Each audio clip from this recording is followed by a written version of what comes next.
Headlines प्रायोजक राजयोग paints, आनंद तुमचा, रंग आमचा.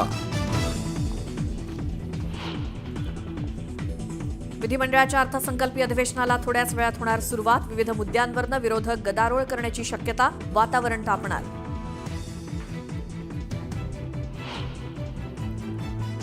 अधिवेशनासाठी सर्वपक्षीय नेते विधिमंडळात दाखल, तर विधान भवन परिसरातील छत्रपती शिवाजी महाराजांच्या पुतळ्याला मुख्यमंत्री आणि उपमुख्यमंत्र्यांकडून अभिवादन. अधिवेशनाच्या पहिल्या दिवशी विधान भवनात हाय व्होल्टेज ड्रामा. हातात बेड्या घालून जितेंद्र आव्हाड पोहोचले विधान भवनात. अभिव्यक्ती स्वातंत्र्यावर घाला घातला जात असल्याचा केला आरोप. धनंजय मुंडेंबाबत येत्या 2 दिवसात अंतिम निर्णय. मुंडेंवर सातत्यानं होत असलेल्या आरोपांमुळे निर्णयाची शक्यता. मुख्यमंत्र्यांच्या भूमिकेकडे राज्याचं लक्ष. न्यूज 18 लोकमतला वरिष्ठ सूत्रांची माहिती. महादेव मुंडे हत्या प्रकरणातील आरोपीला अद्यापही अटक नाही. न्यायासाठी महादेव मुंडेंची पत्नी आज उपोषणाला बसणार. बीड पोलीस अधीक्षकांच्या कार्यालयासमोर करणार उपोषण.